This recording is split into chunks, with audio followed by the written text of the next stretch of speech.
Hai, welcome back to my YouTube channel. Kembali lagi bersama saya Marsiana. Kali ini saya akan membahas mengenai apa itu teks eksposisi. Nah, kita semua pasti sering sekali mendengar apa itu teks eksposisi. Apalagi untuk anak-anak yang masih duduk di bangku SMP dan bangku SMA. Kali ini kita akan mengupas tuntas apa itu teks eksposisi. Simak terus video ini sampai habis dan jangan di-skip. Terima kasih.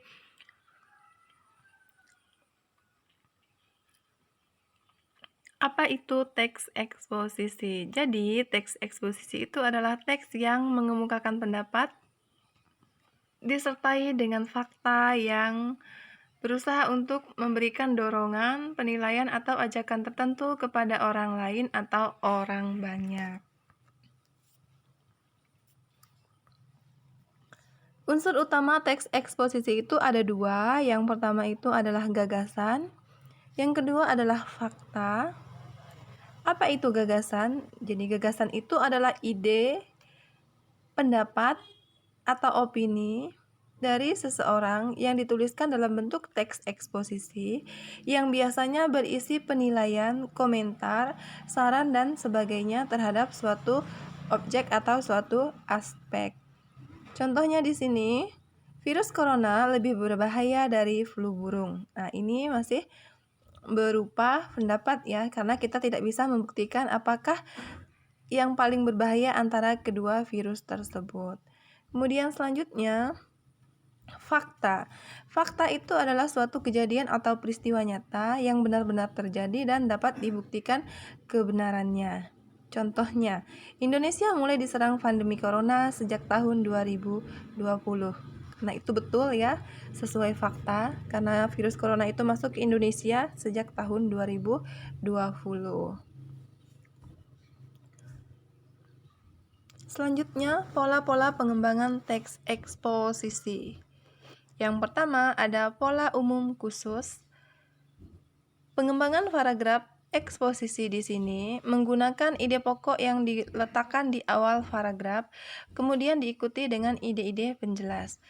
Paragraf ini biasanya dikenal dengan atau disebut dengan paragraf deduktif. Contohnya, narkoba merupakan ancaman bangsa. Efeknya tidak hanya dirasakan penggunanya saja, tetapi juga orang yang ada di sekitarnya. Bukan hanya keluarga yang bisa dihancurkan, tetapi bangsa juga dapat merasakan kehancuran akibat narkoba. Ide pokok di sini terletak pada awal paragraf, yaitu narkoba merupakan ancaman bangsa. Jadi seperti itu ya teman-teman. Kemudian selanjutnya,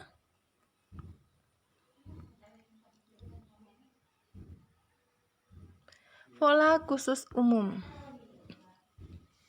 Pola ini merupakan kebalikan dari pola umum khusus tadi, karena ide pokok paragraf ditulis setelah ide penjelas, dan bagian akhirnya berisi ringkasan atau rangkuman dari isi paragraf.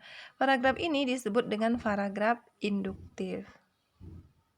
Contohnya, penebangan hutan secara liar masih terus terjadi. Begitu juga dengan kasus kebakaran hutan semakin meningkat. Ditambah lagi dengan ancaman adanya rencana pembukaan lahan untuk perkebunan sawit. Hal ini tentu semakin memperburuk nasib hutan kita. Selanjutnya, pola ilustrasi, yaitu penyampaian gagasan atau penyampaian paragraf menggunakan gagasan umum, ilustrasi nyata atau konkret yang difungsikan untuk membuktikan pendapat penulis.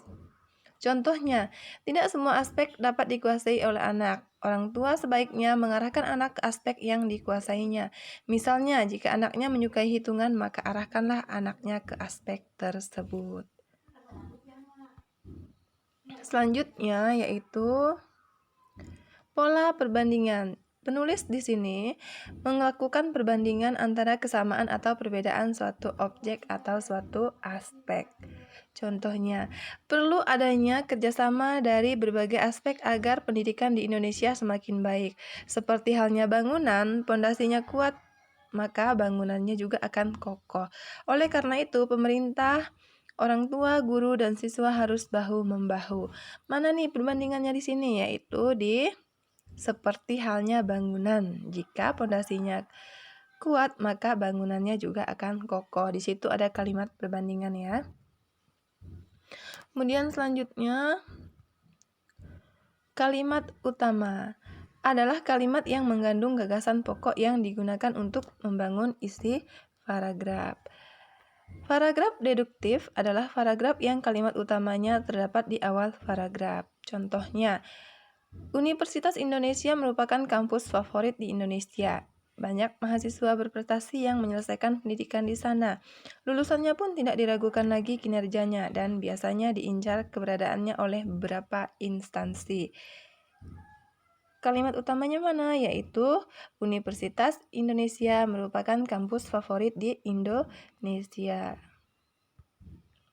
Kemudian selanjutnya, paragraf induktif adalah paragraf yang gagasan pokoknya terletak di akhir kalimat atau di akhir paragraf.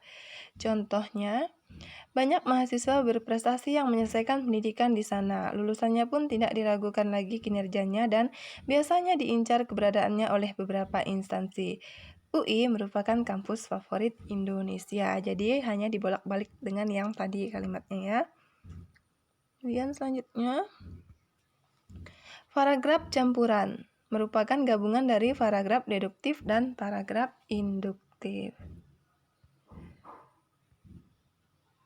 Gagasan umum atau ide pokok adalah gagasan yang menjadi inti dari sebuah paragraf. Yang terakhir itu struktur teks eksposisi.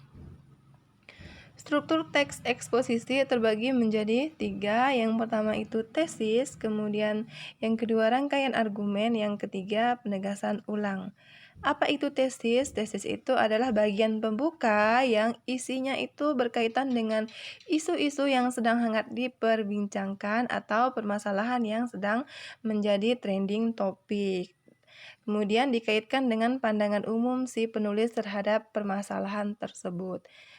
Kemudian yang kedua, rangkaian argumen itu berupa rentetan argumen atau pendapat si penulis terhadap aspek yang sedang dijelaskan, kemudian dikaitkan dengan fakta-fakta yang ada menurut pandangan si penulis tersebut. Kemudian yang ketiga, penegasan ulang. Nah, di sini penulis melakukan kesimpulan atau membuat rangkuman dari keseluruhan isi paragraf eksposisi yang ia buat, kemudian diberi tekanan atau tegasan ulang yang disertai dengan fakta yang mendukung.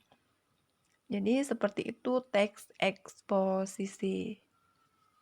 Semoga bermanfaat. Jangan lupa subscribe, like, and comment. Terima kasih.